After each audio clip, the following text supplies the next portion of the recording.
100 days of cyber security awareness ప్రోగ్రామ్లో ఈ రోజు డే 16. ఈ రోజు కాన్సెప్ట్ వచ్చేసరికి మనలో చాలా మంది ఏం చేస్తారంటే ట్రావెల్ చేసేటప్పుడు ఏంటంటే కొన్ని ఛార్జింగ్ స్టేషన్స్ ఉంటాయి. ఆ ఛార్జింగ్ స్టేషన్స్లో మన మొబైల్ని వాళ్ళు ఇచ్చే పిన్ పెట్టి అనమాట ఛార్జింగ్ పెడతారు. ఇలాంటివి కొంచెం ఆలోచించాల్సిన విషయం. ఎందుకంటే పబ్లిక్ ఛార్జర్లో మనకి కేబుల్ వస్తుంది తప్ప వాడు ఇంటర్నల్గా వాడి సిస్టంలో ఏం పెడతాడనేది మనకు తెలియదు.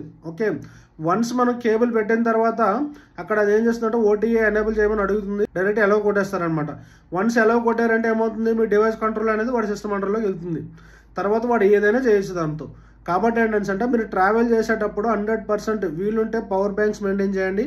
లేదు అంటే మీ దగ్గర ఉండే ఏదైతే ఒరిజినల్ ఛార్జర్స్ ఉంటాయో ఆ ఛార్జెస్ని మాత్రమే యూజ్ చేసి ఛార్జింగ్ పెట్టండి. అంతేగాని పబ్లిక్గా ఏదో దొరుకుతుంది కదా అని చెప్పి ఊరికనే వెళ్ళి మన డివైజెస్ని దానికి తగిలించేయద్దు. ఇలా తగిలించారని అంటే ఏదో మీ సిస్టంలో డేటాని వాడు లాగేయచ్చు, లేదనిసంటే వాడికి నచ్చిన అప్లికేషన్ మీ సిస్టంలో అనేది తెచ్చిపెట్టచ్చు.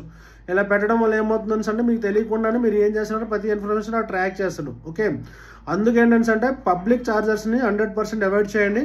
ఇన్ కేస్ మీరు వాడాలి అని అంటే ట్రస్టెడ్ అయితేనే వాడండి. కొన్ని రైల్వే స్టేషన్లో ఎయిర్పోర్ట్స్లో ఉంటాయి, అవి ఏంటంటే బ్రాండెడ్ ఉంటాయి, ట్రస్టెడ్ ఉంటాయి అనమాట.